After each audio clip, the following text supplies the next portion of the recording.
evening, fellow South Africans and citizens of the world, and welcome to a very special evening. And it's good to see so many moderators here, and we're going to have a cracker of an evening. Hi, Carla, how are you, sweetie? Actually, the person we're interviewing is actually from New Zealand as well. And some of you in my stream or my channel might have heard of him. His name is Shawn Pate. He's doing a lot of work in the background for the Loving Life channel. Okay, without further ado, let me get Shawn on so we can get started. See if I can get him online.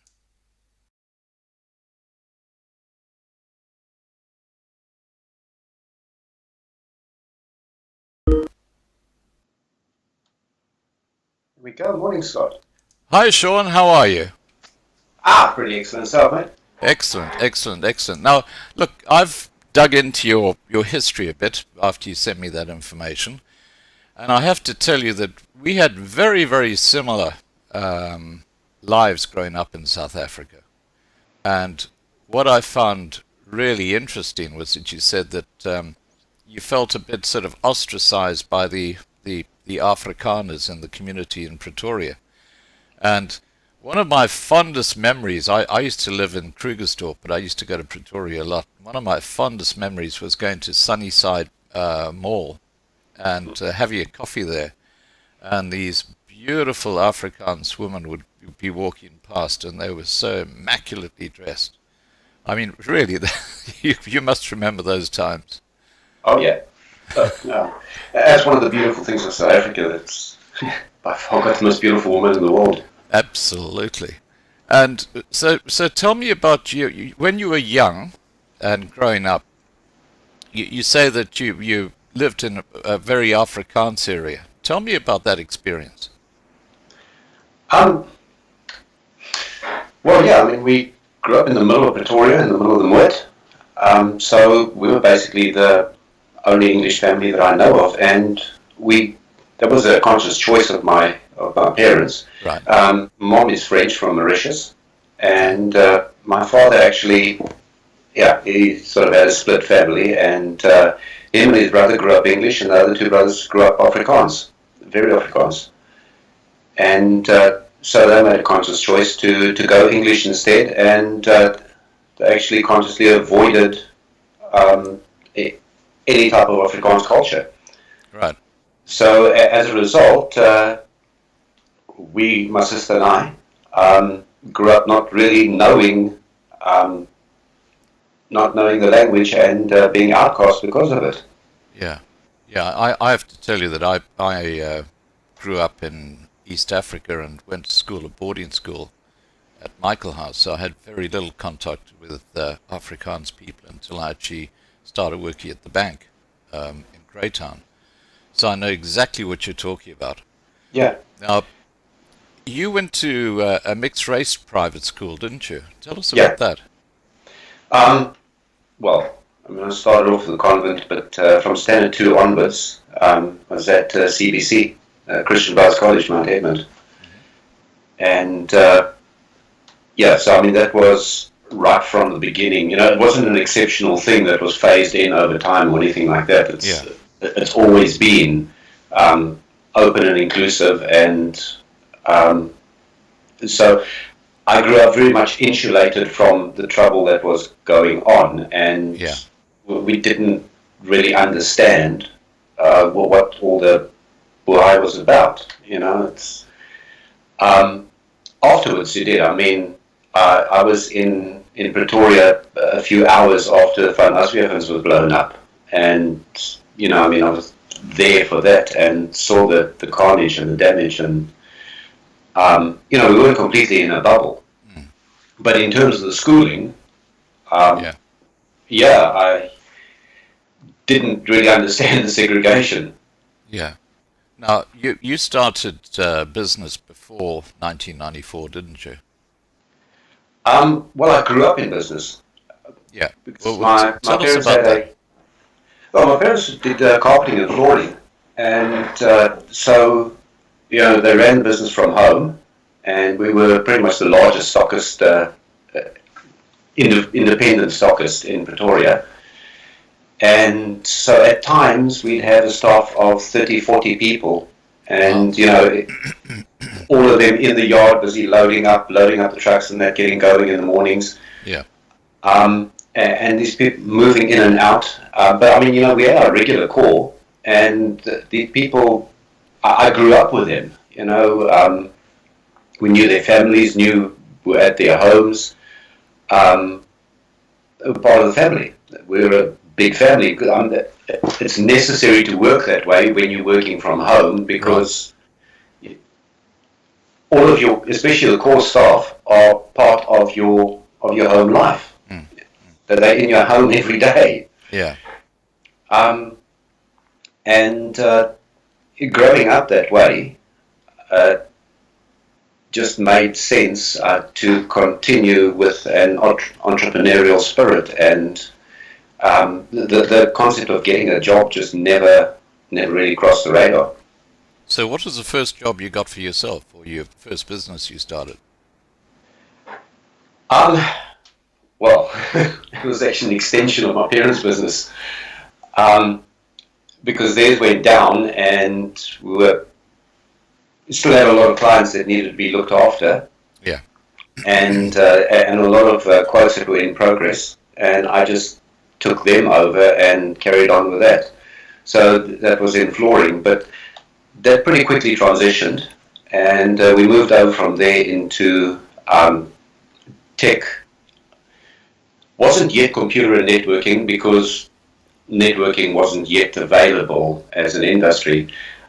So it was more in terms of TVs and audio video systems. And then with BNC Networking, we started networking offices in and around Pretoria. And since then, most of the time I've been in computers and IT. And networks, building bigger and bigger networks. So you're a bit of an IT junkie, you could say. Yeah, pretty well. Not anymore. I mean, now you get left behind by the kids. Yeah. But I've got a very long history in foundational IT, right? Right in the beginnings, when email was still Echo Mail, and it involved actually messages hopping from server to server to server and taking 4 or 5 days to get to you. Wow. Didn't it start off with having to put an IP address in at the beginning, and it was all code, and you had to be a software developer to use email? Pretty much, yeah. Not an IP address. The original ones didn't actually have IP addresses. Because what happened was you'd have bulletin boards that actually dial up and establish a new dial-up connection each time. Yeah. And so you'd have to wait for one to dial up and download all the emails, and then the next one would dial up and download emails and that. And that's where the name email comes from, because it's Echo Mail. Okay, I didn't know that. I thought it was electronic mail. Not originally, no. But anyway, that's where I date back from. Yeah. So it's way back in the dinosaur days. But I mean, we did pretty well. We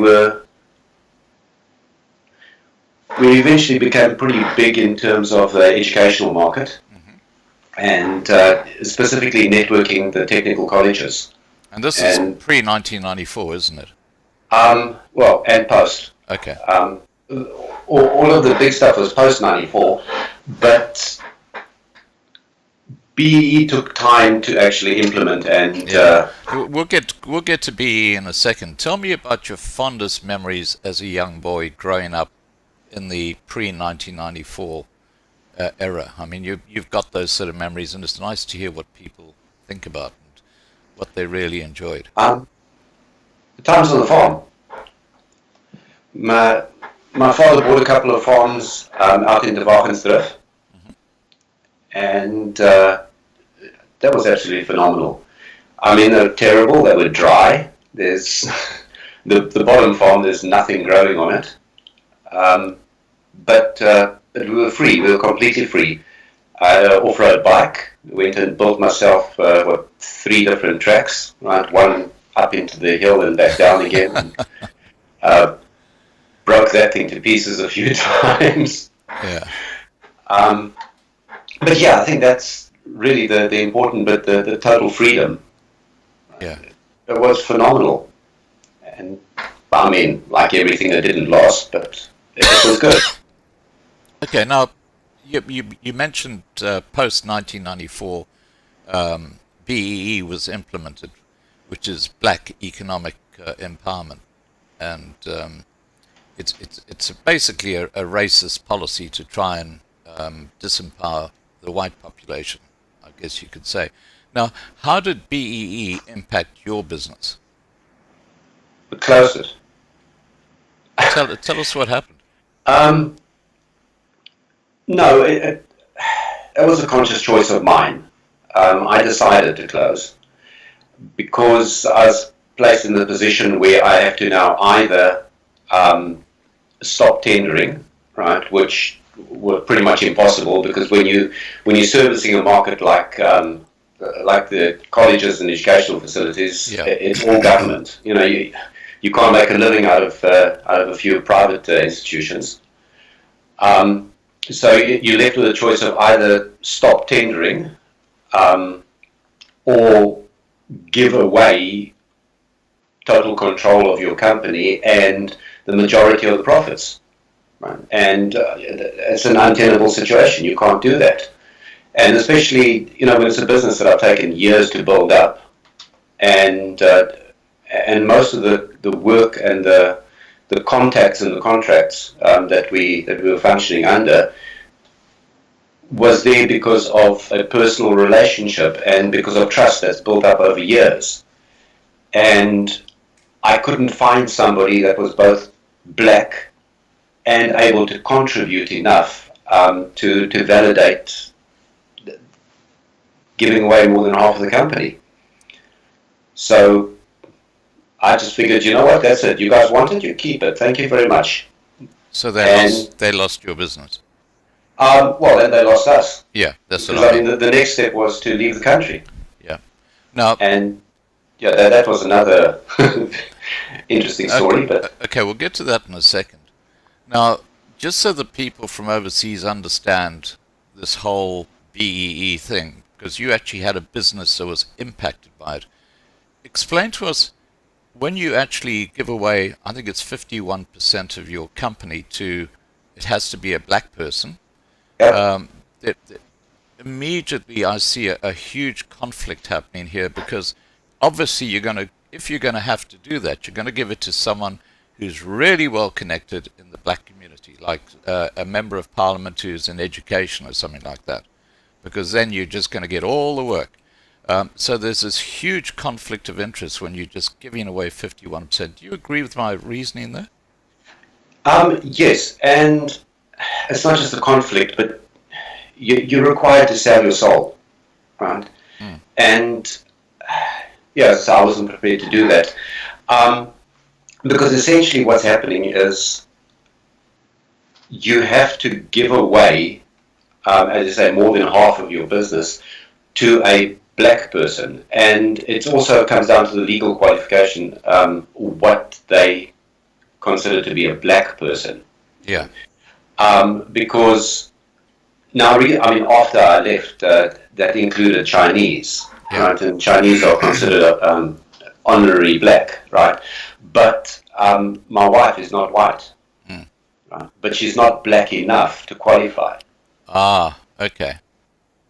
Isn't it just crazy? And this is what a lot of people, the Americans that you speak to, don't understand, Yeah. right? Because Americans consider Meghan Markle to be black. Mm. In South Africa, she wouldn't qualify for diddly. Yeah, it should be brown. Yeah. Right. So,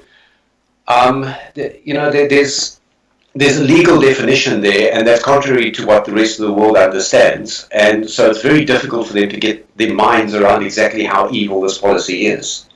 Yeah. Right. But, I sat in the meetings, and at ministerial level, I sat in the meetings, and in really nice restaurants in Pretoria, the type of place where you hold out your glass and a waiter just sort of peels out of the woodwork and fills it up for you, and you don't know where they came from. And Yeah. but then you're sitting in these type of environments, right? And the man that you're speaking to has got his shoe off and he's busy playing with his toes. Oh, wow. And I'm thinking, oh, is this really where I want to be? Yeah. It's crazy. And the amount of times that I've had the type of discussion, where you put down a quote and the first question is, what's in it for me? Is that what they say? Directly, straight up. Jeez. Now, No. I just want to get back into this thing with the handing over ownership of the company, like your company, or any company in South Africa, to a black person. They don't have to pay 1 cent for that, do they? You just basically sign a couple of documents and they own the majority in your company. Is that correct? No. Legally, there's no requirement that they have to buy their shares. Right? And because the requirement is that your company or business has to be at least a certain percentage black, and I mean, they're shifting those goalposts. Yeah. But at the time, it was 51%.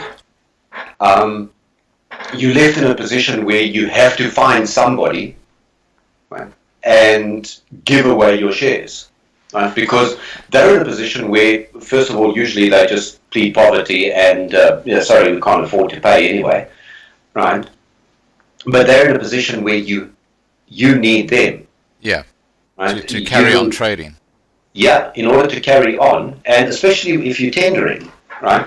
Before you can even submit the tender, the first document, the first part of the tender, is your BE scorecard.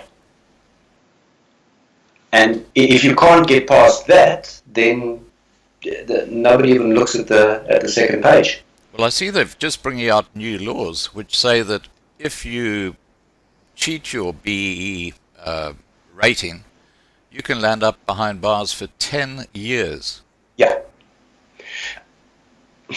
Fair enough. If you break the law, then you are doing something criminal. If you're doing something criminal, then you should be prosecuted by the criminal justice system. The problem isn't with the implementing of the law. The problem is with the existence of the law in the first place. Exactly. I mean, the law is racist. It is. And no BE policies should exist at all. Right? No quota-based system should exist at all. It does no good whatsoever. All it does is damages the economy. Yeah, exactly right. But they do exist, and then as a separate entity, in order to maintain rule of law, you need to fully implement any existing laws. So, yes, people that cheat, people that choose to cheat, because I mean, at the end of the day, it is a choice. You're choosing to do this. Yeah. Right? But again, it's because of unfair and racist and discriminatory policies that people are placed in a position where they are forced to choose to cheat. Yeah. And that's not right. It's not right putting anybody in that situation. Right? And as I say, I was lucky. We picked it up very early and made the choice to leave. Right. Now, I just want to say that if you look at people like Cyril Ramaphosa and his brother-in-law and all these other well-connected ANC cadres, the reason they are billionaires is not because they are business geniuses, it's because they are very well connected, and big business sees them as basically the top priority for a business partner. Now, what you're talking about here is exactly what's happened. Through BBBEE, they've been in a position where they can basically pick and choose which company they want to have 51% in, and they become instant billionaires. It's got nothing to do with business acumen. A little bit. When you look at people like Ramaphosa, he does actually bring a lot to the table. So a lot of the time you'll find that businesses that he's involved in or taken a share in, right? Not the massive ones like Coca-Cola, I mean, and McDonald's. Yeah. They would do very well without his input. Hmm. Right? But a lot of the smaller businesses get contracts and grow well beyond where they were before because of his not his input, but because of his involvement. So you'll find that, for example, contracts come their way and tenders come their way that they're making extraordinarily high profits on, Yeah. and that the business has given away half of the business, but it's grown by 4, 5, 6, 10 times, right? Yeah. But as I said earlier on, that means that the people that he's working with have sold their souls.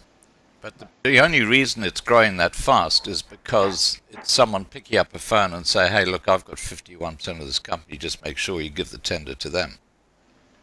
And this much is yours on the side, yes. Exactly, yeah. Yeah. So Right. we're talking about a complete scam, basically. Yes. Okay. Well, I can't agree with you more. I mean, the whole thing is a scam. Okay, so let's move on to more about you again. So after you sold your company because you couldn't see yourself giving away 51% to some black cadre, what happened? What did you do? Didn't sell it. Okay. Closed it. Yeah. Just absolutely closed it up and said goodbye. And that's pretty relevant because we were basically responsible for the interconnection of the colleges. At that stage, the technical colleges were busy merging, Right. and under the old regime, you had a lot of little individual technical colleges. So what they've done is taken 6, 7, 8, 10 colleges and merged them into individual units. Right? And some of them were over fairly massive areas, you know, where they're like 400, 500 kilometers apart, but they're still part of one college. Right. Yeah. So we basically wrote the white paper, wrote the document that became the white paper on interconnected education in South Africa. And we were, because we could do this a lot smarter than anyone else, and utilize the bandwidth a lot better, because working with Telkom, you pay a fortune for basically nothing. And we were able to effectively connect the sites so that they work together. Right? And when we pulled out, that stopped. And So there as was far no as I know, 3, 4 years later, nobody else was able to actually step in and carry on. So that whole concept of interconnecting the sites pretty much stopped. And what would have happened if they had just said, well, stuff the government, we're just going to keep on employing you? I guess they would have been in trouble, wouldn't they? Well, yeah, completely. Their funding would have been pulled and they wouldn't be able to pay, which is not much different from the situation today anyway, because they can't pay. Yeah, wow. Now, once you sold your company in South Africa, you moved to New Zealand, didn't you? Yeah, it's not quite that easy. Okay, well, tell us about the transition period. What happened there? A series of stupid mistakes, really. The first time round, I landed in Auckland and promptly lost my passport Oh, wow. at the airport. And so then started the big problem, the big process of trying to get a passport replaced. Right? Did they let you in? Yeah, no, I was in. Oh, you were in, but you lost it once you had gone through. Yeah, I was dead tired. Yeah. It's been a really long trip, and so the lady that picked me up, her daughter, I think she was probably about 10 or 12 at the time, Yeah. took the trolley and pushed the bags and that, and I was stupid and didn't keep an eye on my stuff, and the little bag that had my passport and my personal documents stayed behind in the trolley. Oh, wow. I've nearly And, done that. well, I nearly did that. I'll tell you what happened to me. I was in OR Tambo, and I'd just come through the customs, and I had my backpack and I had my main suitcase. And like you, I was absolutely bushed, and I sat down for a while, and I put my backpack down, and then I walked off, leaving my backpack behind, which had my passport and everything else in it. And I'd walked about 100 yards, and I suddenly thought, where's my backpack? Oh, gee, did I panic? And thankfully, when I walked back, it was still sitting there. I mean, you know what it's like in Oa Tambo. you were lucky. I You was were, very lucky. Yeah, because there's few hells worse than losing your passport. yeah, exactly. You have no identity. You are nothing. But more important than that, you can't engage in any type of legal process. Yeah, And so um, that was a whole lot of fun because it it took me the first 6 months to get a temporary passport in, and at that stage, because you get your first few months and then you can extend your visitor's visa right. in New Zealand, but you can only extend up to 9 months maximum, and that's it. And by the time I actually got the passport, it was too late, and I think I received my replacement 4 days or 3 days before my flight, before my 9 months were up. Wow. And supporting yourself for 9 months is pretty tricky when you're not allowed to work. So how did you do it? Um, uh, just basically savings. Wow. I have a cousin. Well, at that stage, I had a cousin. He's now moved to Australia, Brisbane of all places. Who wants to live in Brisbane? Um, I but do. yeah, so came over and managed to stay with them for a while. Yeah. And then his wife decided, that's it, thank you very much, she's had enough. And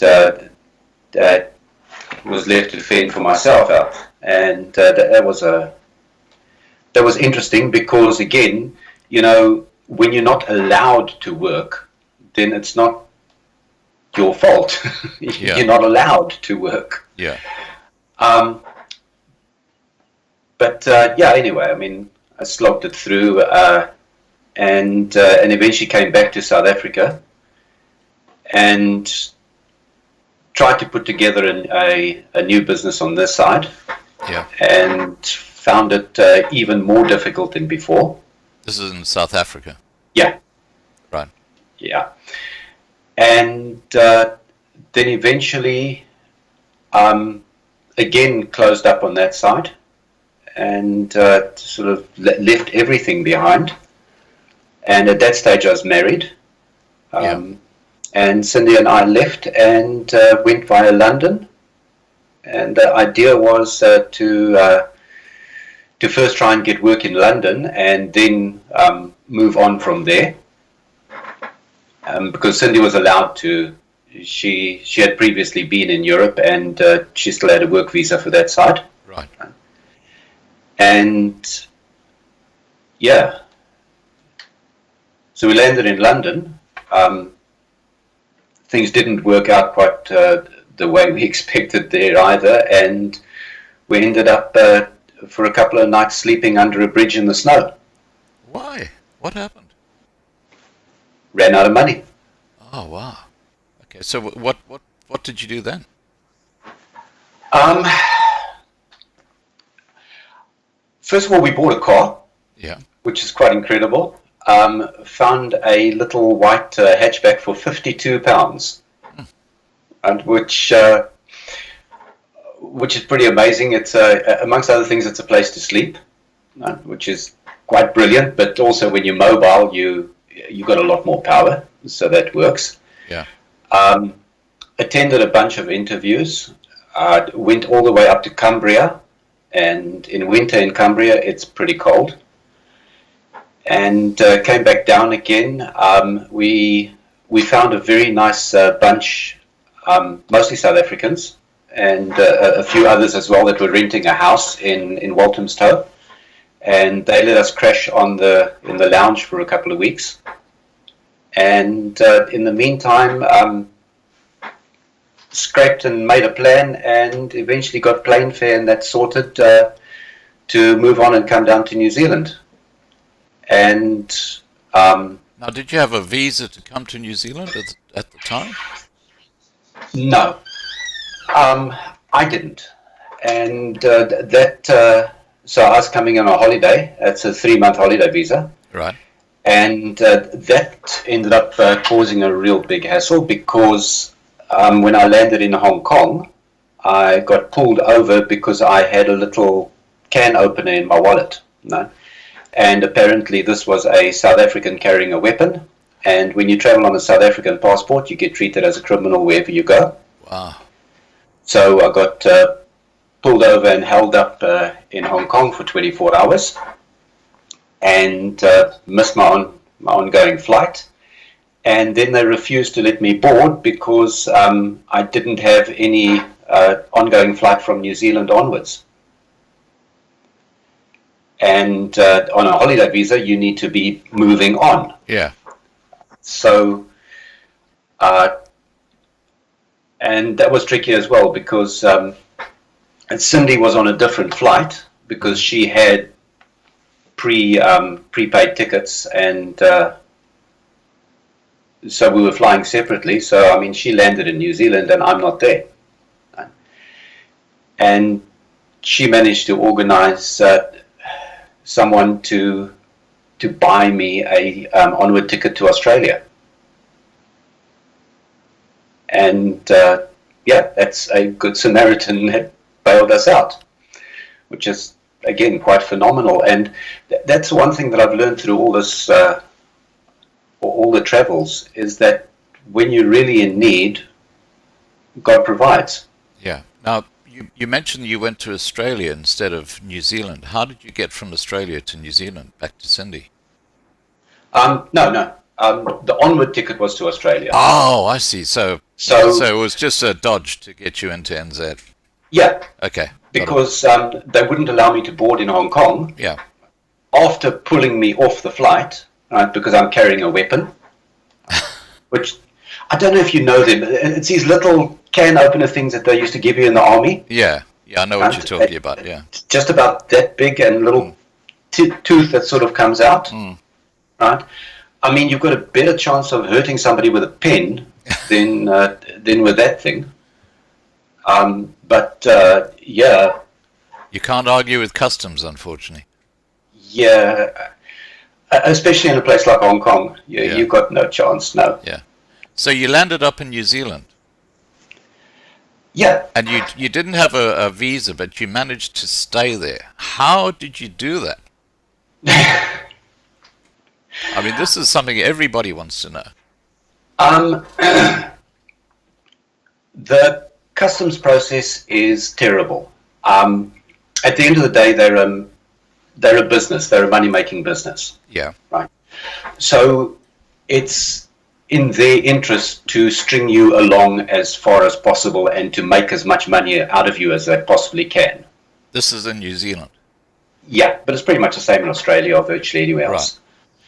Right. So you're going to find that every time, just when it's too late, right, when you have to pay for an extension and then 2 days later the thing that you applied for comes through.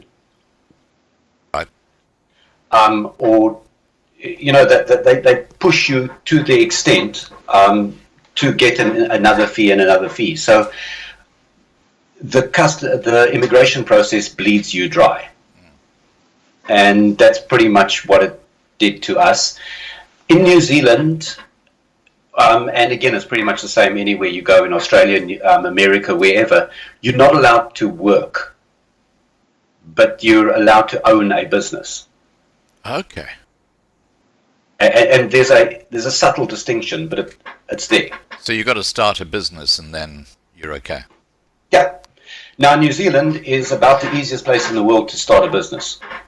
And it costs you $200. You register a company and that's it. Okay. Now, you can get bank accounts for that company. You can do what you want. Once you started that business and you start earning an income, even though you don't even have a visa or residency visa or anything like that, what's the process to actually stay there? That's the bit that bleeds you dry. Because the first thing you're going to do is get an extension on your holiday visa, and then a second extension that allows Right. you 9 months. Right? And how much do they cost? I honestly can't tell you. But it's quite a It'll be lot of on money. immigration.gov.nz. Okay.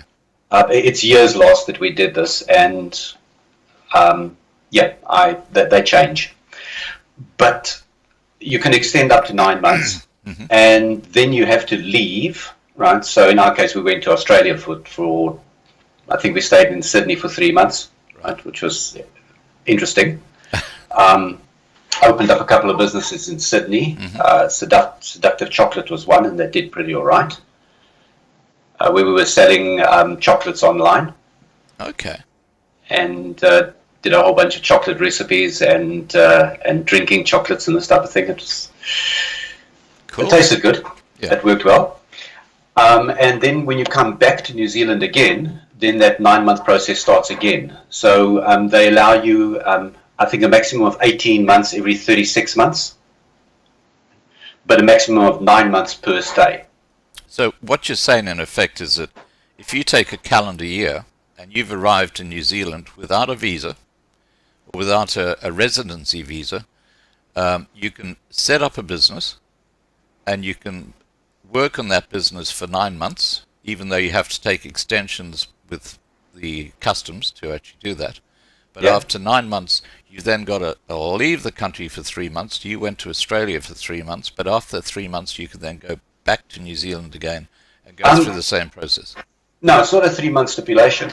It's just a maximum of 9 months per stay. Right. Oh, okay. So- So you could go to Australia for a day and then go back again. Yeah. That's crazy.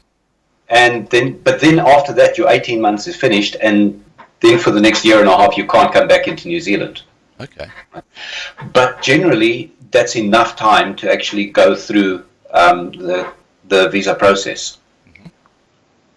It's enough time to actually meet whoever you need to meet, to attend interviews, to get a work offer. It's very difficult to get a job offer from South Africa unless your qualifications are absolutely, if the Exceptional. paperwork sells you, then the paperwork sells you. So what you're saying in effect is that if I'm living in South Africa and I want to go to New Zealand and I've got a skill, and it might be, for example, like IT, or I'm a plumber, or I'm an electrician, I can actually fly into New Zealand without a residency visa, and I can set up a business called AK Plumbing or something like that, and then I can go and market myself and start doing some plumbing jobs. And basically, once you've achieved that, and you've gone through the 9 month period, and you've gone through the other 9 month period, you can, during that time, then actually apply for a residency visa in New Zealand. Is that correct? Kind of. It's very difficult to do that legally because it would mean that you can't pull a salary from AJ Plumbing while you But if it's your business, working here. If it's your business, you're still pulling an income off it. If you're pulling an income off it, then you're working in the business and not on the business. what's the difference? On a holiday visa, you're fully entitled to attend meetings, to sign documents, to transfer shares, to transact business. Right? But you cannot be employed. So how did you get around that? Right?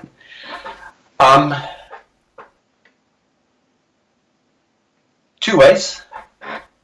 I did actually get a job Yeah. eventually. It just, as I say, when you're able to actually talk to people and meet people and be here in person, Right. it becomes so much easier. Yeah. Right. When you're expecting the paperwork to sell you, you're stuffed. Yeah. Right. So for a while, I worked at Mitre 10, and that's a hardware Yeah. store, and I was out in the timber yard. So I was doing the work that nobody else wanted to do because, believe it or not, it rains a lot in New Zealand. I know that. And for some reason, they don't put anything undercover. Yeah. So you were getting wet. So when it's 8 degrees outside, and it's raining and the wind's blowing, it feels like a -2. Yeah. And you've got to be out there hauling out big pieces of lumber and being pleasant and looking after customers the whole day. Yeah. And that means in winter that's well before sunrise, and it's a hard slog, Yeah. right? But it's all that I could get, and it's what we needed to see us through. So that did the job. Now, unfortunately, things have changed a lot. So I'm not suggesting that anybody else jump on a plane and just do it, right? Amongst other things, you don't get free entry to New Zealand anymore. You actually have to get a visa. Right. Right? One of the big things that held me back was my police clearances, because your South African police clearance is only valid for 6 months. Yes, that's right. Yeah. Right? And the problem is that each of these steps usually takes more than 6 months. Right?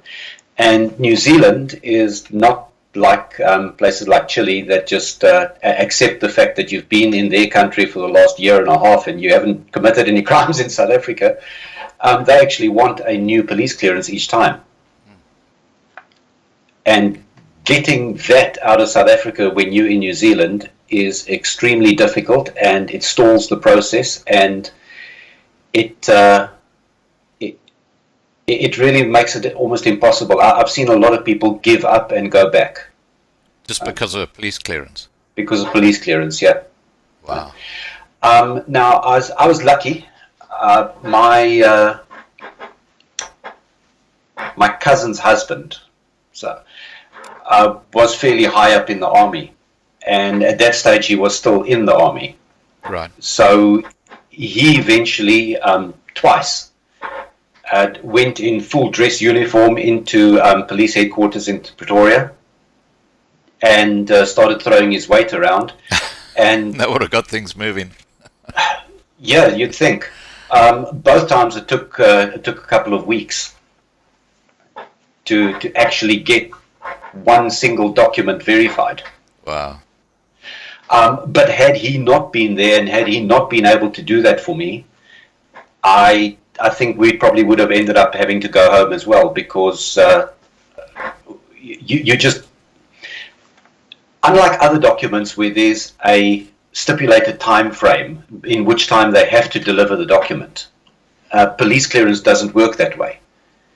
And if they want to take 9 months to issue a certificate, well, then that's how long they take. And in the meantime, you've got to support yourself. You've got to keep going, and you've got time frames to meet as well of year in terms of your New Zealand process. Yeah.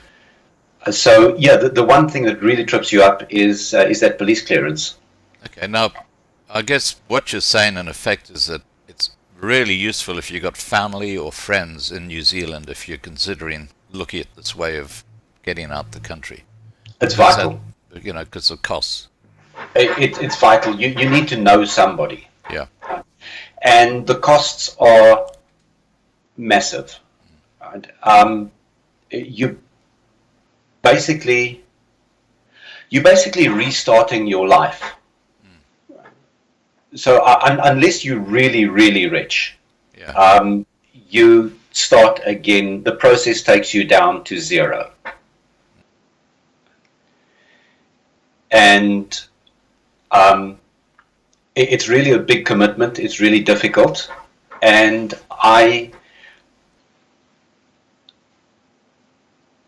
wouldn't suggest it for everyone.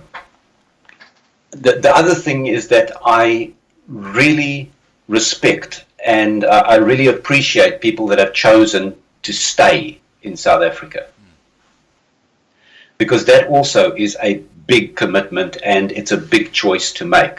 Right. Where I get very impatient, and that's especially in the chats and that, is people that are kind of indecisive, not here, not there, unwilling to commit, right? And making excuses and full of excuses, right? Because you don't get ahead in life with excuses. You make a decision, you commit to it, and you see it through. Well, you're living proof that you can do it. Yeah, and look, I mean, I think pretty much like everybody else, I don't really like talking about myself too much, and there is a lot more to that story. Yeah. Right? Um, but the very short version of it is it was a really hard, long slog. It took me I think six, close on 7 years, um, to eventually get my New Zealand passport. Right? Um, that's pretty much the happiest day of my life. I Right? bet. And after that, traveling on, I'm used to traveling on a South African passport, and I've been held up in Heathrow, I've been held up in Hong Kong, I've been held up in Sydney, in Auckland itself, I've been pulled aside in Thailand. Um, and I had a little bit of hassle in Malaysia, right, with my South African passport. Yeah. Right? You change that over to a New Zealand passport, and we have flown all over the world. Right, in the last year, I've been to Fiji and Bali. Right, and you're just welcomed through wherever you go, and there's no problem, no hassle. You're respected. Yeah. Right, the change is just so phenomenal. Yeah. It was worth it, right? But it took me over 6 years to get that passport. Yeah. It's not easy. But you did it. Well, you don't give up. Any game is over. Any game is lost when you stop playing. Yeah. And until then, you're still in. Yeah. And that's why I say that's why I really, really have a lot of respect for people that choose, Yeah. knowingly and willingly, understanding what they're facing. Right? People who choose to stay in South Africa and fight this out. Yeah. It's phenomenal. It's really a big commitment. I've met so many wonderful people on this Loving Life channel who live in South Africa, and they're remarkable people. I mean, they're just so. Oh, look, I have to smile when I look at the family. It's a resilience that you don't see in the rest of the world. Yeah. Right. And partially it's also because it's shaded. You grow up in that environment and you don't completely understand how distorted it is. Yeah. Right. Until you leave. Right. And that's part of it. Living in South Africa, you don't have the whole picture. But I mean, simple things like it took years. I mean, easily 2-3 years after leaving, right, that I actually stopped looking over my shoulder. That when I'm walking down the street, I don't look in the windows and that you pass by and the car windscreens and know what's going on behind you. Yeah. Right? And I don't anymore. I mean, wherever we are, I don't know what's going on behind me. And you can take your kids to the park? Oh, your choice of parks. I mean, yeah. Just around us is about 5 and brilliant parks, and they're safe and they're fine. So what would you say the major difference for you and your family is being in New Zealand compared to South Africa? That's security. And, it's not the security that you get from building a bigger fence. Yeah. Right? It's that inner sense of security that things will be okay. Not always on an edge. You're not on edge at all. Yeah. And this, again, is the me that left South Africa would never be able to understand that. Right, because I've never experienced it. Yeah. Right. But that complete sense of ease, right, of being able to sleep at night and not be woken up by noises outside. Yeah. And I wouldn't be surprised if your front door is not locked right now. No, it is. Is it? It, Okay. But I mean, I no, don't. but for a different reason. Yeah. Okay. But I don't. You've got little kids. Yeah, I've got a 3-year-old, and he's just figured out how to open the door and leave. Yeah. Right. So at the moment the door's locked. Yeah. Yeah. But as you say, it's just a totally different environment. Now, okay. Now, once you settled in New Zealand and you got your residency, you set up a couple of businesses in New Zealand, didn't you? Tell Yeah. us about Well, those. the main of them is Shawn Pate Consulting, and that I set up. I think in the first or second week after landing, Hmm. and that's still going. And basically doing business consulting, and yeah, that's been good for us. That's been exceptionally good. And then aside from that, we've opened up a series of other ventures and businesses, and I wrote a book, which is doing pretty okay. What's it called? Cindy's also got a business that we're busy focusing on at the moment, Right. and really Cindy's business is the key focus at the moment. Yeah. What's your book called? Getting unstuck. And can you get that on Amazon? Yeah. Okay, guys, so all those who are watching and who watch this later, if you want to get Shawn's book, it's Shawn Pate, Pate, and Getting Unstuck. Is the name of the book. If you go for the Amazon, oh, thank you. If you go for the Amazon Kindle version, Yeah. that, Ah, there you go. if you go for the Kindle version, I think that's at the moment up for $1.50 or something, or $1.95. Right. Okay. So yeah, that's pretty exceptional. It's a small little guide, but the basic idea behind the guide is for somebody to be able to actually work through it within a weekend, Hmm. and essentially change your business. Is that just for New Zealand, or is that anywhere in the world?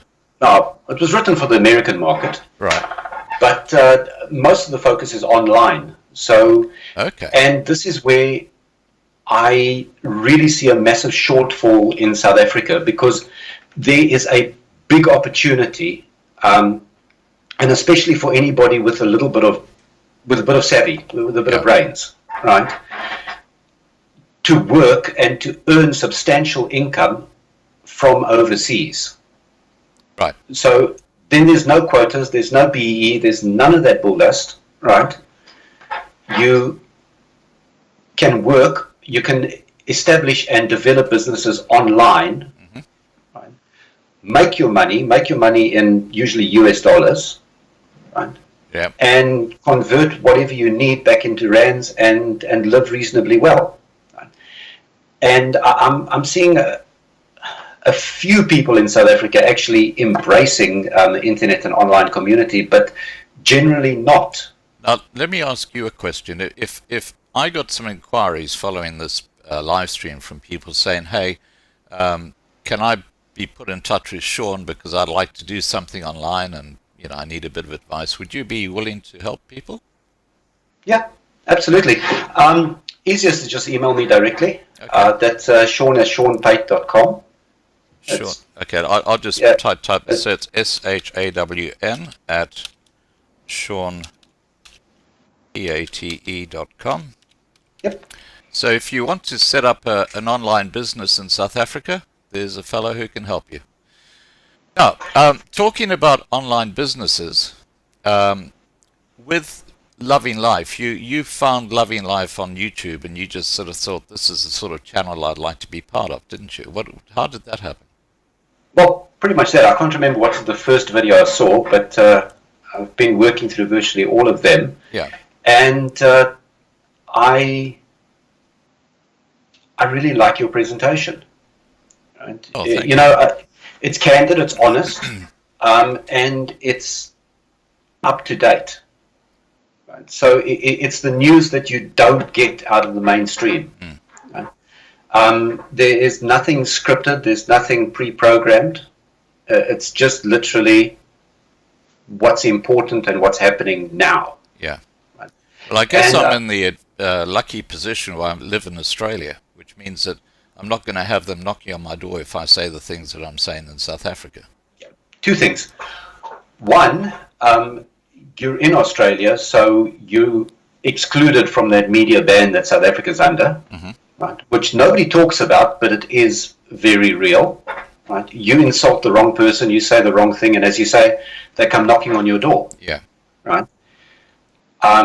You get assaulted and beaten up in the street, and the police don't take a report, but you say the wrong thing, and they come and drag you away. yeah. That doesn't sound. It doesn't make sense. But that's number one. But number two, you're in Australia, right? Which means that you're separated from the daily toil of being under this constant bombardment, right? So your filter is different to anybody in South Africa, Yeah. and you're able to actually see an overhead view. I guess having lived in South Africa pre-1994, I have a good idea of what it used to be like, and that hasn't been blemished by being there post-1994. No. That also is a little bit dangerous because that country doesn't exist anymore.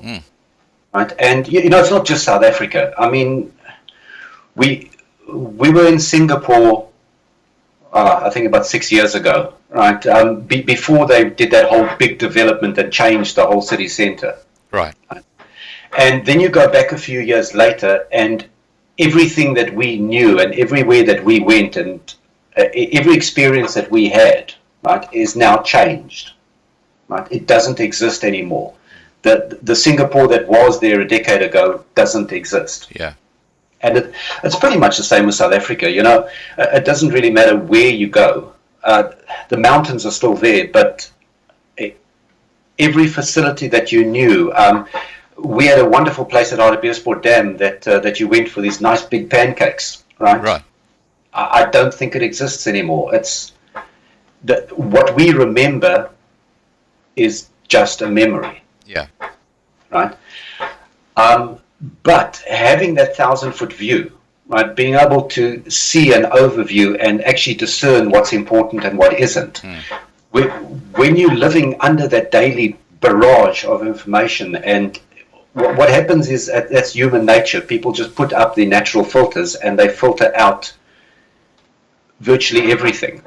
Right. So they go through their day-to-day life not noticing that Eskom is falling apart until there's load shedding. Right? And then it's a case of, oh, how did this happen? What went wrong? Yeah. Right? It's just human nature. But being in Australia is a massive, massive advantage in being able to actually present unbiased and accurate news. And not have someone knocking on my door. Now, we're talking, let's get back to your online businesses, because you've built two websites that are supporting Loving Life. I've actually got them linked below this video, and people can go and have a look. I've got Nikki Cruden here as well, and Nikki, of course, is from Mother's Mission. Tell us how you're using.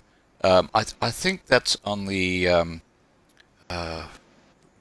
which one? I think that's on minoritysa.com, isn't it? That you've got Nikki's Mother's Mission. Tell us what you're doing there, and what people can expect if they go to their website.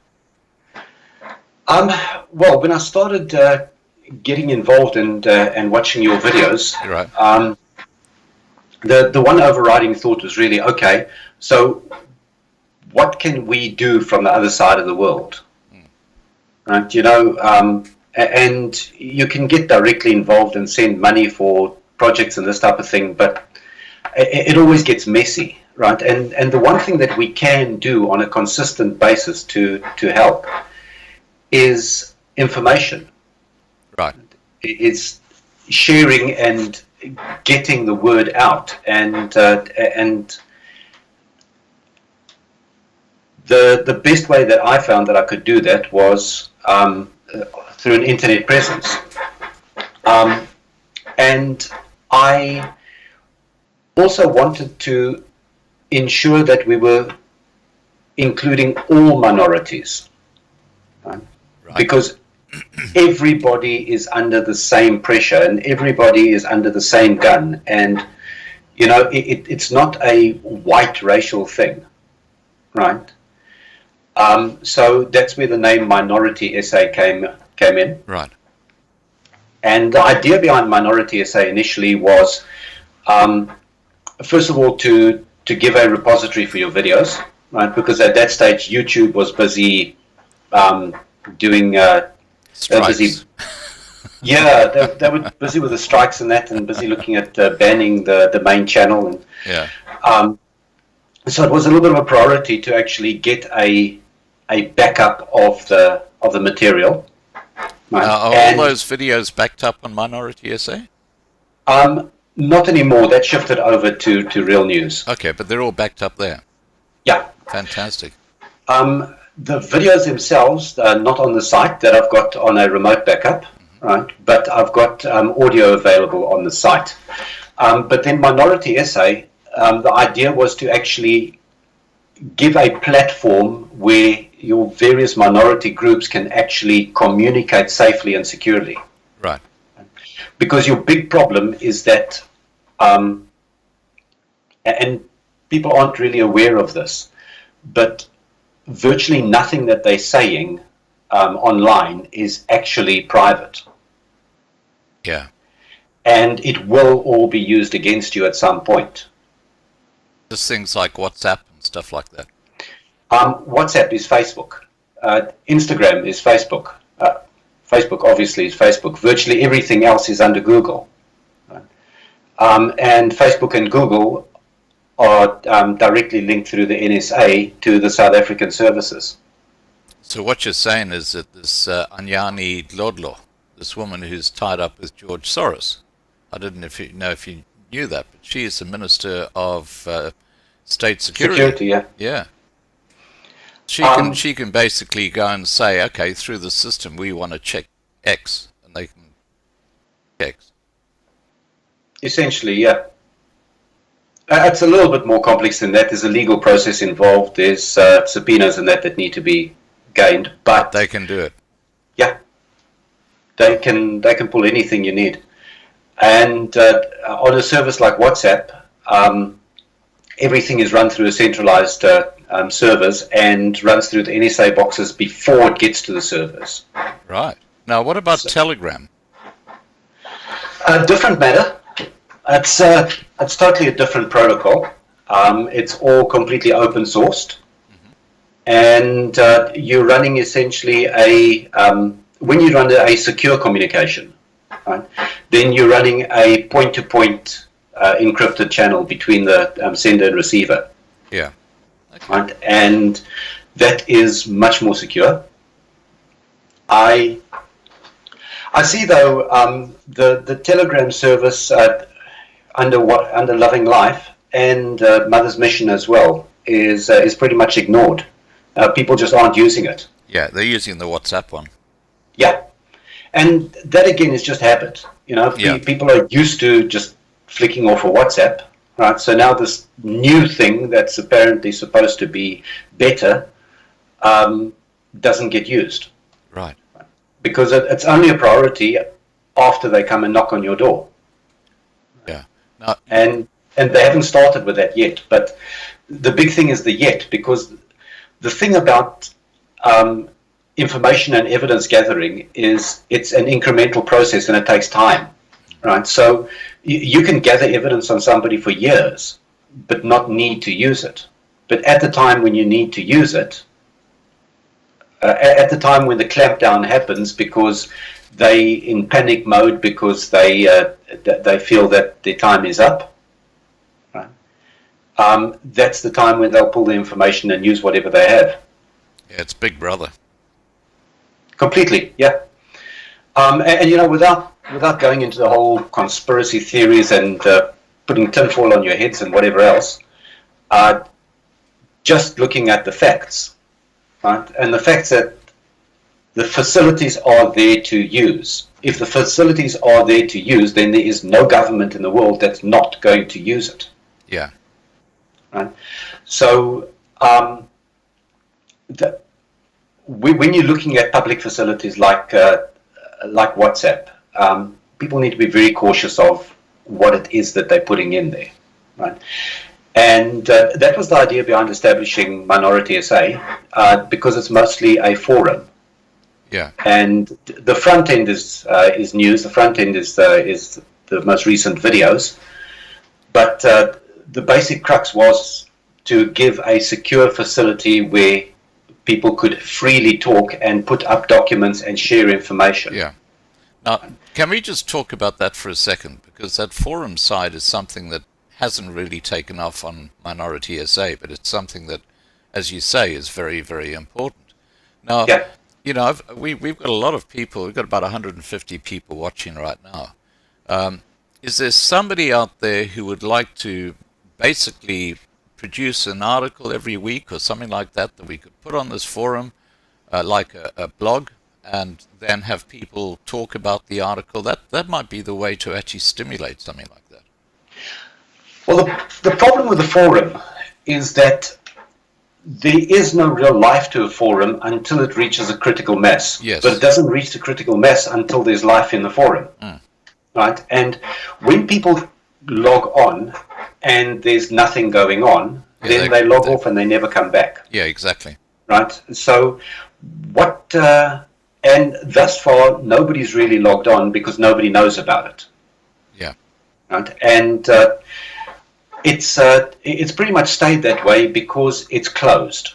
So the forum isn't listed by Google. It's not on the search engines. It's not listed anywhere. It's not tracked by anything, right? So it gives you privacy. That was the idea right from the start, right? You don't just get on and start posting, right? Every account is manually verified.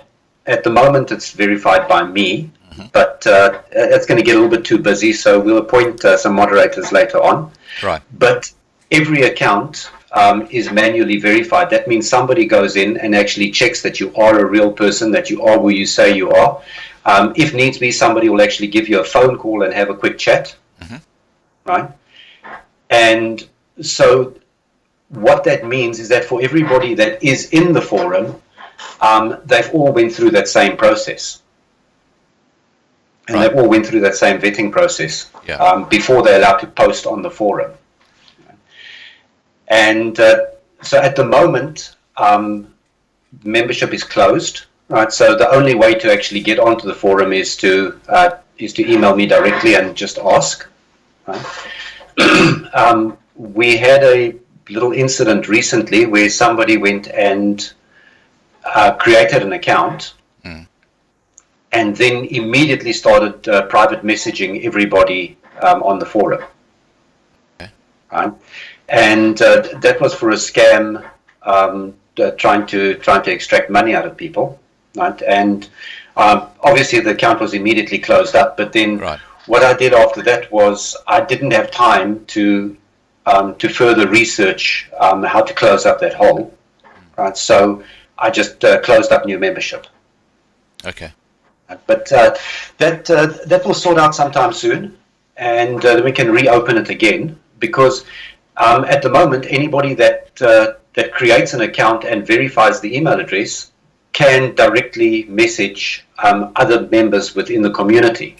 They don't have access to the forum. They can't see what was published. They can't post on the forum at all until they get manually verified. But they can message other people. Now, that's on minoritysa.com that people can do this. And once they've been manually verified, then they can get access to the forum. Yeah. Okay. And the forum's got a whole lot of subgroups. And that, again, is a separate layer of security, right? Now, if I find someone, because I've got so many people I know really well in our community, if one of them steps forward and says, hey, I would love to write articles for the forum and manage the forum, that's quite an easy process for you to organize, isn't it? Oh, yeah. Yeah, absolutely. So we can actually set them up as like an admin, and then they can produce articles, and that'll actually get that side going. Yeah, absolutely. And There's a lot of other things that can pretty easily be done. It's just I don't have the time. Yeah, Right. understood. And one of them is just simply taking your videos, right? And the really, not the time critical ones that says that there's something happening on this motorway right now. Yeah. Right. But the more informational videos, and just write a short little, one paragraph synopsis, right? And pop it up in the Loving Life group on the forum. That's a good idea. And that, again, will inspire conversation, right, and get other people to contribute, right? The idea behind the forum is not to replace what's already there, but everything has its place and its purpose. And the difference between a forum and a chat facility like Telegram, right, or the comments on YouTube, right, is that a forum it has all that information condensed into one space, right, where it's searchable and it's permanent. Yeah. Right. So you get completely different type of conversations on a forum. And historically, it's like a frozen in time perspective of how people were thinking. So it's very, very useful historically. Absolutely, and it gets added to and built on, right? So you find that your conversations on a forum tend to be completely different to the instantaneous nature of something like WhatsApp. Yeah. Right? And WhatsApp, especially in bigger groups where you've got 50, 60, 100 people, they tend to run very fast. So if you're not actually physically watching it all the time, you lose out and you miss that information, right? But people give short little answers and little thumbs ups and emojis and these type of things. And you find that on a forum, people tend to put a lot more thought into what they produce. And it tends to be much more congenial and respectful. And there's no little one-line posts. People actually put up real information. And that's a distinction between the two. So as I say, everything is relevant. And one of the really important things is that people need to also continue commenting on the videos. Because one of the big drivers behind the success of any video, especially on YouTube, is the comments. Right? So that's where you pop those little one-liners and those short questions and you engage and you keep it going. There's a there's a real interesting dilemma that I have when it comes to comments, and I might as well let everybody know what that dilemma is we always get people putting in the K word and stuff like that, which it's really annoying because I've got to then delete the video, and they use other words which are just foul. And as a result of that, what I was forced to do is I was basically told by YouTube to just go to Google, and they've got this page where you can actually copy and paste all the words which they consider to be, hate speech or whatever. And I've actually now, in my YouTube main channel, I've actually cut and pasted all that. So if people find that they put something up and it doesn't appear, it could be because one of the words that you've included in the comment is in the ban list. And this is, you have no idea how frustrating this is for me, because I hate having to use it. But, if you've got someone who's going to abuse the system and start putting up, really bad posts, it could actually get the channel thrown off. So, you're stuck between a rock and a hard place. Yep. And some of those words are really interesting, and there's a lot there that you wouldn't guess were on the list. Right? But it's vital. It needs to happen. And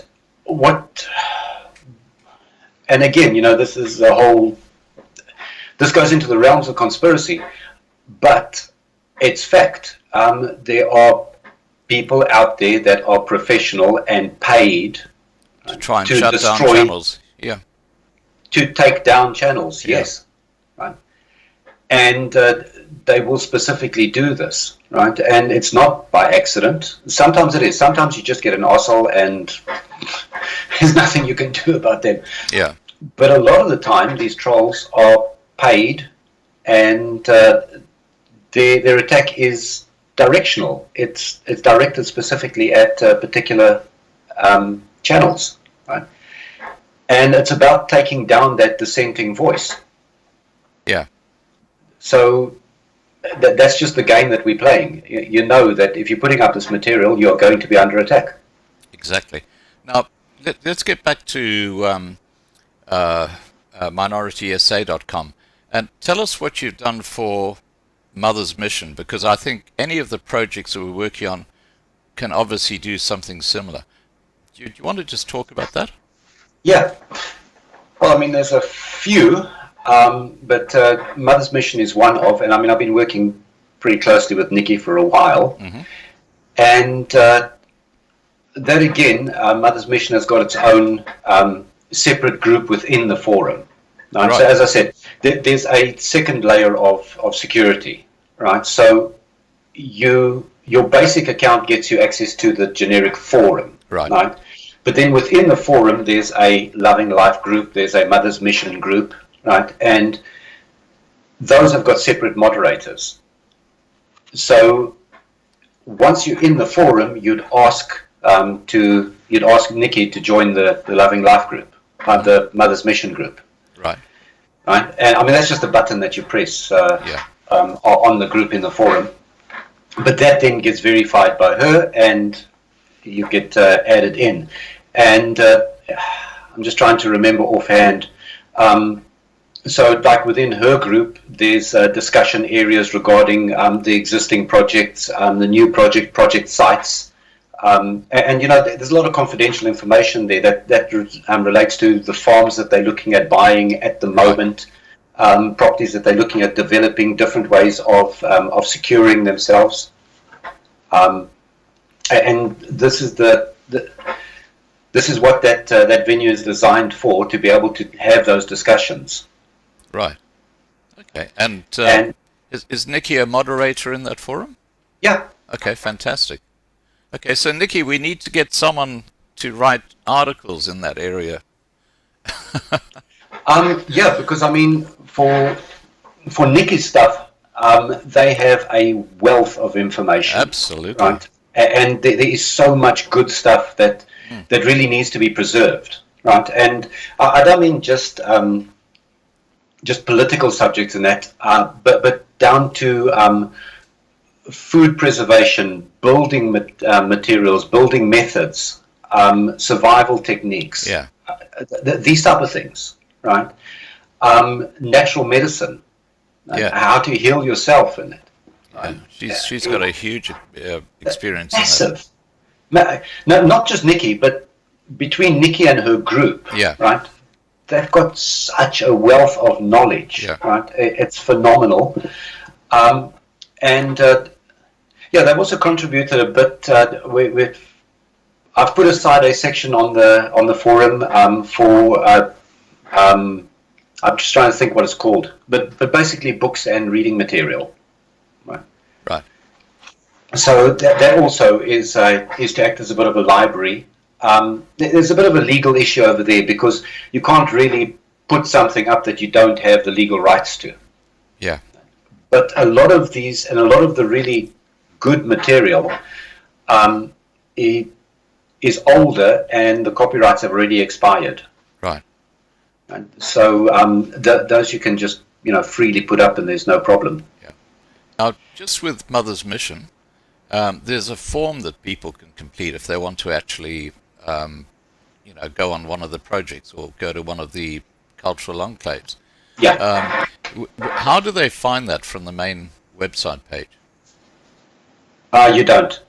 Okay, so how does... Honestly, Scott, can I forward you that link? Yeah, and sure. then you can just add it onto the video? Yeah, absolutely. At a later stage. I think it's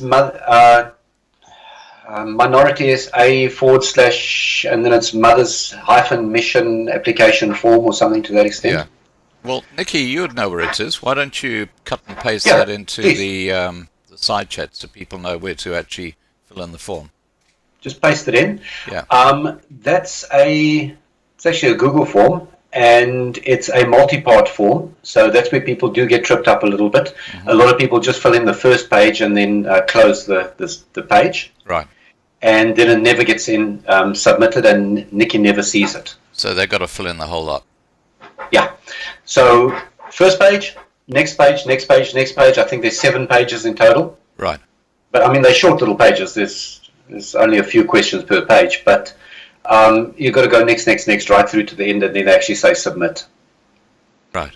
Okay. And then that will submit it through to Nikki and put you on the list for inclusion. I don't know if everybody knows exactly what the Mother's Mission projects are about. Tell us.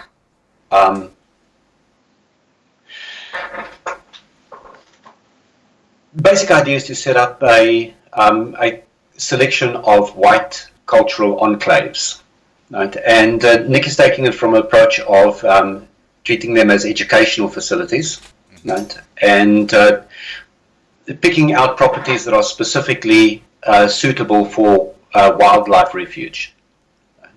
And that's very relevant because what that means is that because it's educational, you can get away with a lot of the regulation involved in actually settling people on one place, right? But as a wildlife refuge, it means that everybody that is directly involved in the project can actually be trained and certified as wildlife rangers, right? Which means that they're entitled to arm themselves and be on the property with a weapon. Okay. Makes sense. And that is extremely relevant. Yeah, absolutely. Right. So the whole idea is it's Mother's Mission retreats, right? Mm-hmm. And she's setting up these facilities as retreats rather than as permanent settlements or right. Remote squatter camps or whatever the case may be. Mm-hmm. But it's another of those Plan B scenarios. Mm-hmm. Right, where you can buy a plot of land and it's 25,000 rand. Yeah. I mean, come on, where'd you get land for that? That's about 2,500 Australian dollars, which is soon to be 1,000. And then on your piece of land, you can build pretty much what you want, right? And one of the key ideas at the moment is to put down containers. And Nikki has got access to containers at phenomenal prices. Wow. I mean, what a great idea. Sorry? What a great idea. Yeah, because, I mean, look, containers are brilliant. There's 1 or 2 minor problems that you need to get over. Mm-hmm. And one of them is direct sunlight. But, I mean, you can win that battle pretty easily. Because a container does get ridiculously hot if it's left out in the sun. Yeah. Right? But at the prices that she's getting these containers for, right? Get a container, drop it down on your site, right? Build a little bit of an afdak over it or something, and put a bit of a decking down for the thing to stand on. And I think you'll probably end up turning around at a perfectly viable place to live for, I don't know, in the region of 55,000 rand. Yeah. Well, for a Plan B, that's a fantastic way to go. Well, it's phenomenal. And, if you live close enough or if you move close enough or if you decide to move permanently onto site, right, it means that you can actually start growing a veggie garden, start prepping a herb garden, right, and start developing an area that you actually are semi-self-sustainable, right. The other idea about that she's going with the sites is implementing a kibbutz type system. Right. And the really good thing about the kibbutz system is, first of all, it includes all the people that can't afford to buy their own property, but are willing to work. Right? It's an investment avenue, right, for people that can put money into the kibbutz but not physically be there, right? But most importantly, the development of the kibbutzes means that then the entire site becomes self-sustaining after a while. Right. Because even if you are working in Joburg and can't get out to the farm every week and can't look after your garden, there is a kibbutz with full-size commercial farming happening and able to grow all the pumpkins and beans and millies and everything else that you need, right? So that if you need to pick up sticks and move out there, those crops are in the field. Yeah, fantastic. Now, we had Yanni Meyer on a live stream about a week ago, and he's involved with a kibbutz at Stilbai, which is right on the coast. And I think Nikki's involved with that as well, with Yanni. Yeah. But that's. I mean, they're starting to pop up all over South Africa now. Sorry, back to you. There's a very big problem in developing those type of sites because of fear, right? Because people are scared, and rightfully so, right? That, okay, if I go and commit the land and commit all the facilities and I get people in that aren't willing to work, Yeah. right, then what happens? Yeah, that Yanni actually made that point. Yep. It's a situation that they sat with and that they've by sorted now out. figured out how to deal with. Yeah. Right. And so that communication between Nikki and Yanni is very, very important because that's one of your primary problems that you need to sort out. Right. Yeah. You want to help everybody, but you can't. That they've got to be people who actually get up and do something. Yeah. Yeah. But if you've got people that are willing to work and willing to put in their fair share, right? And at the end of the day, it's a matter of survival. You know, you got to do your bit in order to secure your survival. Yeah, exactly. Right? And if you can't afford to put down the money, then all that you got is your labor. And if you're putting down your labor, then you need to do that wholeheartedly. Right.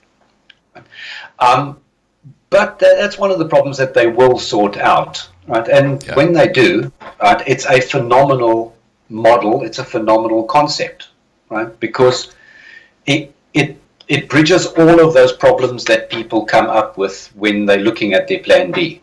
Yeah. Right? Fantastic. You know, I can't afford it. Well, you can. It's ridiculously cheap, right? I can't go and stock up a whole pantry in the hopes that it'll still be there when I get there, right? I can't tend a farm and work full time, right? Right. And all of these problems are dealt with in Nikki's model. Fantastic. Which is brilliant. I am just so happy that our channel can support Mother's Mission, because from the very start I've been talking to Nikki basically by email, and you know, that's our normal form of communication for it must be about a year now, and Yep. The way it's developing has been fantastic. You know, it's really taking off. It is, and the whole project is now sort of hitting a ceiling that it needs to break through, right? Because it's now at the stage that it needs to be funded. Right. And it's now at the stage that people need to start putting down their money so that they can secure the first farm. Yes, so basically you need a trust fund that's run by a lawyer or something like that to ensure that that money is properly managed, don't you? Yeah, and that's exactly the route that she's going. Okay. Now, Right, so if we have any lawyers in South Africa who are interested in helping Nikki, I don't know if Nikki's got someone sorted, but if they're happy to do it sort of on a pro bono basis, basically free, that'd be fantastic, because it would give certainty to people who invest their money in this project that they're not going to lose it. absolutely, that would be brilliant. And you know, we need to get behind this and start those wheels rolling now. Yeah. Right? Because all the groundwork has been done. Now it's just the case of bringing in the money and buying the first farm. Yeah. Well, I have actually asked Nikki to come on a live stream, but she's too shy. Can you believe it? She's also ridiculously busy. I know. You know, she does a lot. Yeah. Right? Well, maybe we need you to be like the mouthpiece on this channel about what's actually happening with her projects. Yeah, I'm happy to. And Nikki, are you happy with that idea? Nikki's in the side chat here. Alina said, what about Village Jordan lawyers? Yeah, I'll just wait to see what Nikki has to say on that, Malina, because she might already have someone organized. I think she does. Yeah, it looks like she has got someone organized. Because as far as I know, all the legalities are already sorted. Oh, fantastic. It's just literally now. Yeah. No. I think the problem is Nikki's just too shy to ask people to actually pay. Yeah. Well, she's got to start chasing. She needs an admin person to work with her. Now, is there someone out there in the group? Let's look at staffing here. Is there someone out there in the Loving Life channel who would like to help Nikki perhaps do that chasing up of money, so Nikki can get on and do other stuff? Oh, Nikki says, "Look how good-looking Shawn is." There you go. No one ever says that about me. I'm just the old fart. Yeah, not much younger, but anyway. Now, I think we've got that that side kind of covered. Yeah. What I'd like to do is to just talk to you now about these two websites, minority.sa.com and realnewssa.com. When you go into the homepage, what you see is the YouTube videos that I've put up. Just explain how that works and the difference between the two. Yeah, there's a subtle difference between the two.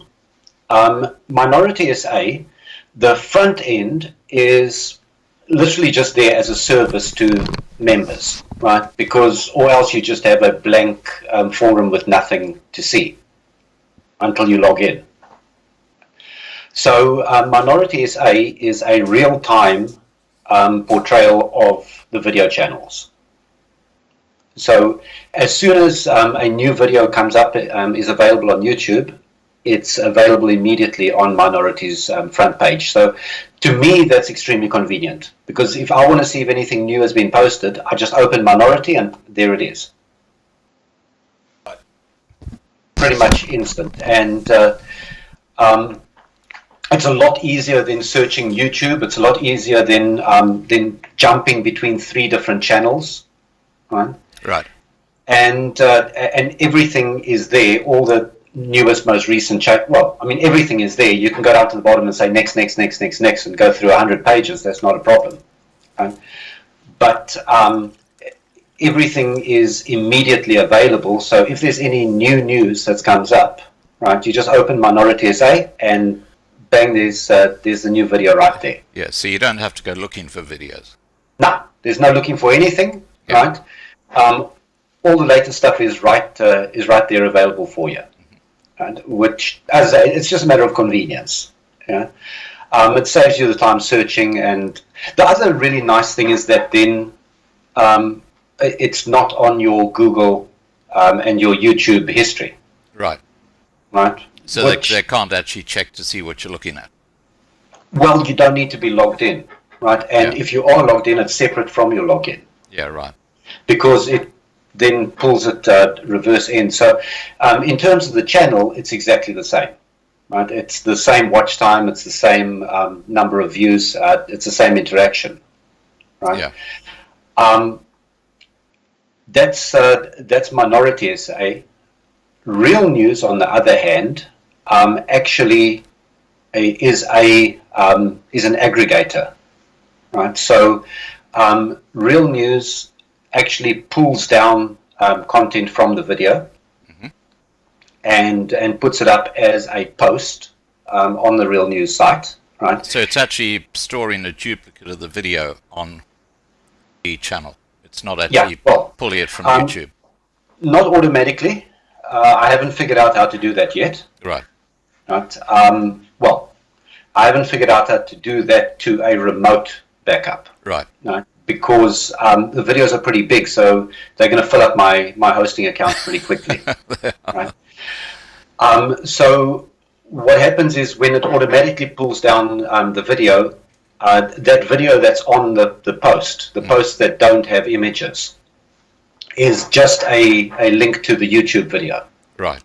And so that again pulls it directly from YouTube and pulls it directly from the YouTube channel. Right? Okay. But then what happens is that as soon as something new becomes available, then I go in and actually download the video, Right. Convert that video over to an audio, Right. and then upload that onto the podcast. So people can just listen to the video without the actual video side. Yeah. So, especially for South Africa, because much of South Africa is very limited in terms of bandwidth. Yeah. They don't have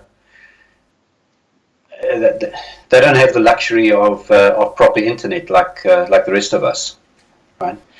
And so I thought, okay, well, what can we do to help to make this easier? And with a podcast, you can actually find the episode on your, whatever podcast application you're using on your phone, right? Find something that you're interested in, click download, it pulls the audio down onto your phone, right? And then while you're driving to work or jogging, or for those of us that do jog, or whatever else it is that you're doing at the time, you can be listening to the broadcast. And especially for things like the live streams that are, an hour and a half long, it's really convenient to be able to pull the audio and just listen to it, rather than being stuck in front of your computer for an hour. Fantastic. So, and that again, we were holding back on that because I've been in a battle with Apple to get it listed on iTunes. And when you're doing podcasting, iTunes is the big daddy of podcasting. Yeah. A podcast doesn't go anywhere until it's up on iTunes. And once it's up on iTunes, a lot of other aggregators and a lot of other podcast sites pick it up and then actually list it on their listings, and from there on the podcast grows. Now, just with that particular point, is there an ability to put like a little audio in front of the actual podcast saying that, or just a promo for the Loving Life channel on YouTube? So something like a voiceover that just says, to see the videos, go to or search on Loving Life on YouTube. Something like that, and then straight into the video or the podcast. Yes, it's possible. That means I'd have to actually, because it's a manual process, I'd have to open each and every MP3 and edit that in. I'm just thinking if, it might be a good way to promote the channel. But not technically necessary, because each podcast episode is linked to a post on the site. Ah, okay. Right? Well, that's perfect. And on the site, you've got direct links to subscribe links on all three of the video channels. Right. And there's a link underneath the video saying view this on YouTube, right? Which is pretty important, because if anybody wants to comment, then the place to comment is on the YouTube channel and not on the site itself. Yeah. Right? And so just whack that link and it opens up the YouTube video, and it's available for comment right there. Right? So each post generates at least 4 backlinks back to the YouTube videos. Wow.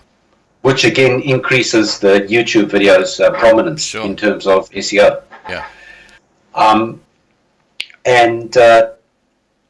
So the podcast, it's now less than 24 hours ago. Was it? I think about 3 o'clock yesterday, our time. I got the confirmation from Apple that we're on iTunes. Oh, fantastic! So we can get going. Yeah, that's well done. So now that Congrats. can start. The podcast has been a little bit weird because the majority of the hits and downloads have been from Israel. Okay. Which I wouldn't have called. How do people find it? Well, Real News Essays. iTunes. How do they find the Loving Life podcast? Just search for Loving Life. Oh, that's simple. Oh. Yeah. Okay. Just Fantastic. search Apple. Actually, because Loving Life is such a generic term, your best bet is just search for Real News SA. Okay. One word, Real News SA. Just do a search for Loving Life and scroll through the list, and I've called Liberia, Kenya, Sweden, Japan, Thailand, Nigeria, Namibia, Tanzania, Morocco. Fantastic. We've got a whole lot of people accessing from the rest of Africa. Very interesting. Yeah, it's probably the xenophobia thing. I don't know, because the xenophobic posts don't really rank. Right. It's a South African Airways thing. Francois de Wet, that took a lot of traffic. Francois de Wet's real people chat. Yeah. Tourism, ANZ quotes, Boere Legion. UK visas, water. Nothing about xenophobia. Right. Well, Peter's just written in here, and I'm going to be asking those watching and those moderators who've taken questions, so we can post those to you very shortly. Peter's just written, great stuff, Shawn. It's nice to listen to someone who actually knows what he is talking about, tech-wise. Okay. As I say, I used to. I'm a dinosaur. Oh, Ria's here. Hi, Ria. Are you off, are you?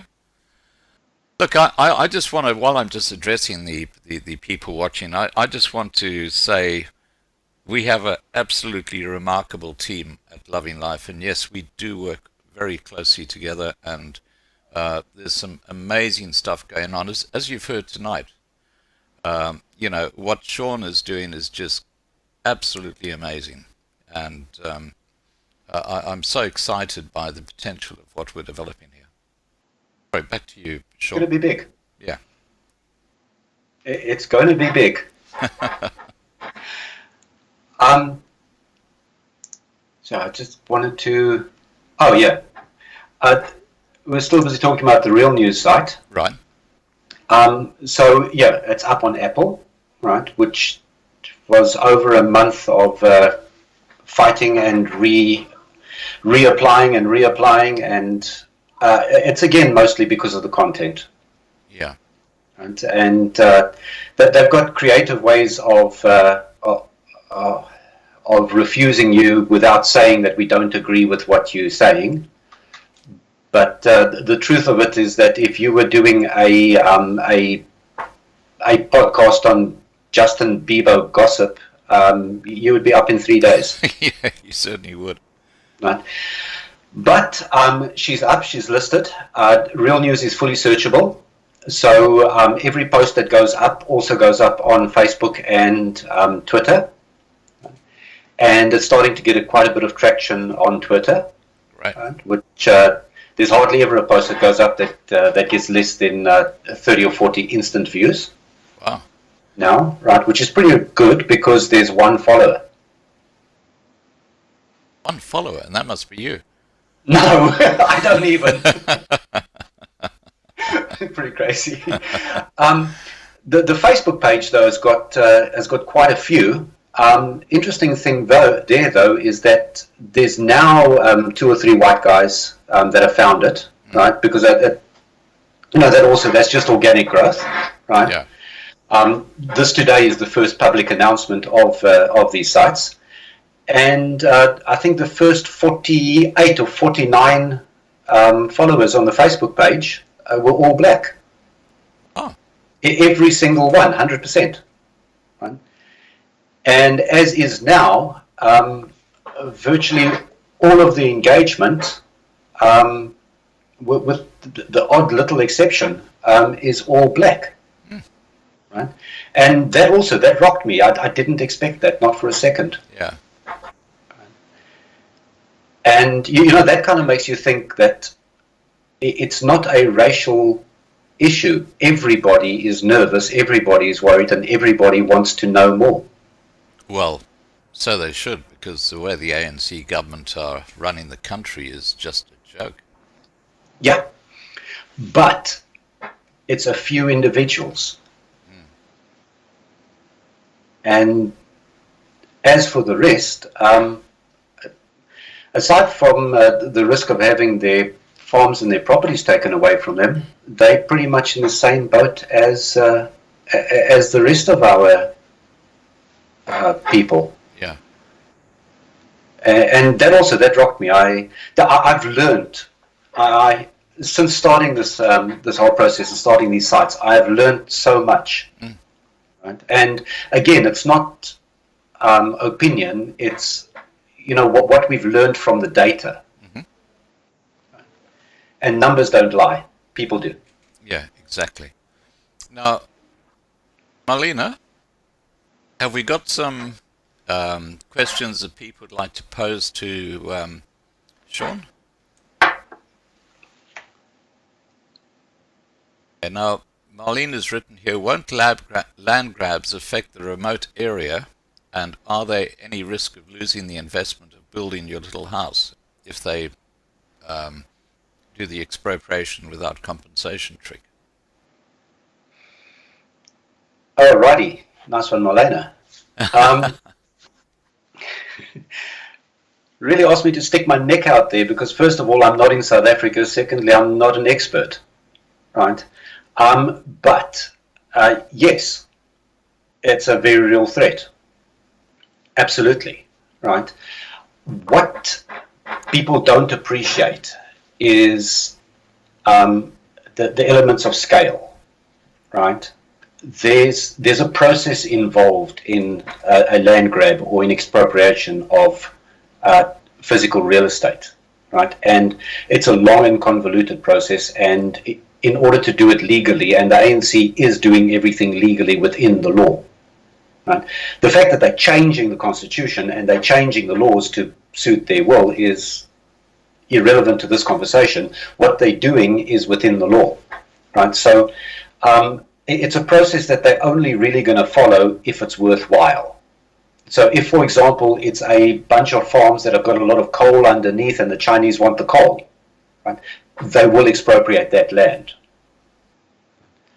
But some farm out in the middle of the mountains somewhere with no mineral wealth and no real big tourist infrastructure for them to steal and no airfield on it, right? What are they going to expropriate it for? It's not worth the effort. Right? A bigger threat is in terms of squatters, people just coming in and making themselves at home. And this is the reason why you choose properties that are slightly more remote and difficult to walk to. And these are considerations that Nikki has taken on board. And so in terms of these projects and projects like Orania and Zuidland, what they're doing, no, I don't think expropriation is really a problem. I don't think it'll raise its head. It won't be an issue. Yeah, there'll be too many legal challenges. Yeah, it's just, look, when you're stealing, do you choose the most difficult thing to possibly go steal, or do you take the gold ring that's lying on the table? Yeah. These guys are lazy. They're lazy, greedy, and selfish. They're not going to do the difficult route. I think the bigger challenge is really the squatting issue, where you might just get a group of blacks who come onto the land. I think that's a bigger issue than expropriation. Yeah, and especially because of the kibbutz. So once you get your kibbutz farms running properly, that they are actually generating food, right? And other people find that they're starting to get hungry, right? That is a risk, and that is a very big risk that needs to be protected. And this is why you need as many people as possible that are certified to actually carry firearms and protect their wildlife reserve. Yeah. Because if you're protecting your wildlife reserve from poachers, then you have the legal right to protect your property to the full extent. Right. Well, that's certainly the way to go, isn't it? Well, look, unfortunately, it's the only way. Yeah. It's I read a beautiful quote that says, "When people are hungry, nothing else matters." I can't remember where it comes from. But it's so true. It's absolutely true, right? And it doesn't matter who you are, right? When your kids are screaming from pain because their stomachs are eating themselves out from the inside. Right? You do what you need to do to feed them. Yeah. Now, there's just a conversation happening here about the risk of expropriation. And Nikki says, Melina, your only risk of expropriation is 25K. Your home is movable. I would Yeah. say the as Shawn is setting out here, I think it's very unlikely they're going to try and target areas where there's a community actually sitting on the land. I think they're going to try and find areas where, as Shawn says, they might be an owner who's moved overseas or something like that. That's easy pickings. Yeah, that's easy. And I mean, you're not going to go and expropriate a bunch of containers, right?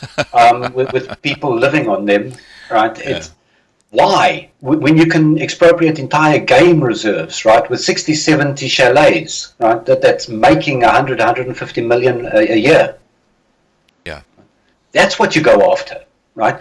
But, and this is what I started this expropriation thing about, what people don't understand.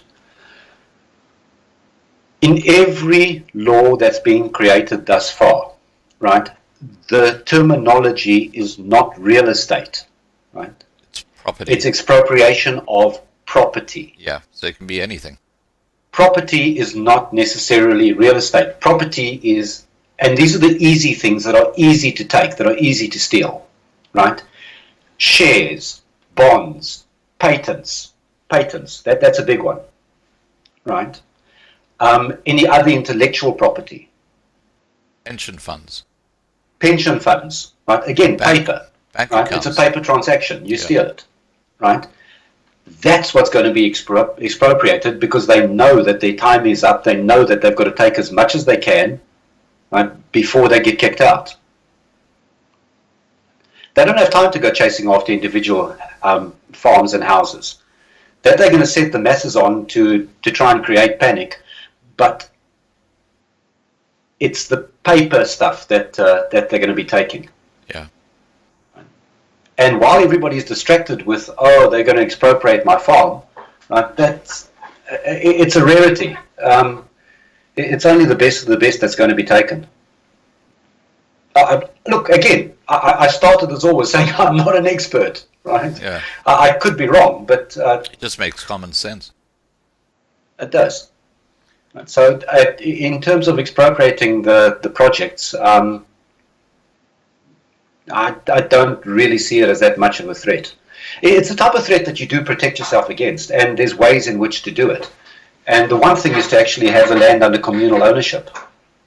So under a trust, for example, and especially if you can put it under an overseas trust, because then you're involving a second government. Ah, that's a good idea. Right. So you, for example, establish your trust in America or in a place like New Zealand. And if they try and expropriate you, talk to the American government and say, hey, Yeah. this is not on. That's right. As soon as they try and take it, the U.S. Embassy gets involved. Yeah. Right. Fantastic. And it's an unavoidable level of protection because it's a U.S. trust. Right. And that, again, it's not difficult to set up. It's not that expensive. But definitely well worth considering. Yeah. All right, guys, are there any further questions you'd like to ask of Shawn? It's getting into close to the start of your workday, isn't it, Shawn? Yeah, pretty much. It's It must be nearly 9 o'clock there. 5 to 9, yeah. Yeah. All right, so if there are no further questions, I just want to thank Shawn so much for the incredible work he's doing behind the scenes for the Loving Life channel and the support for all the projects that we have, and in particular Nikki's Mother Mission, which is fantastic. And, for the other people who are involved in projects, if you would like to get some kind of thing going on the forums or whatever on minoritysa.com, just send Shawn an email and let him know, and we'll get that set up for you. Yeah. And for people who are watching, thank you so much for being part of this live stream. It's been an absolute pleasure to see you all here again, and I do have to parrot the words of a couple of people here who said that we have a absolutely amazing team, and we do work together. And, that is just a fantastic outcome. All right, guys, look, I'm going to let Shawn go because he's got to get to work. Yeah, it's 9 o'clock in the morning in Kiwi land. It's, it's 6 o'clock in the morning here in Australia. You got to love time zones, haven't you? And it's bedtime in South Africa. Yeah, and it's bedtime in South Africa. All right, guys, look, please, as I always say, take care and be safe. Scott? No. And do you want to have a last word, Shawn, just to the group before we sign off? No, I think we covered basically everything. There'll be links under the video for Minority SA, Real News SA. Yeah, and I'll pop through that link. I think Nick has already popped through the link to the Mother's Mission application form. Yeah, that's actually been put into the side chat a couple of times, I see. Okay. No. Then we've got all we need. Alrighty. Not all. Take care, guys. Bye for now. Ciao.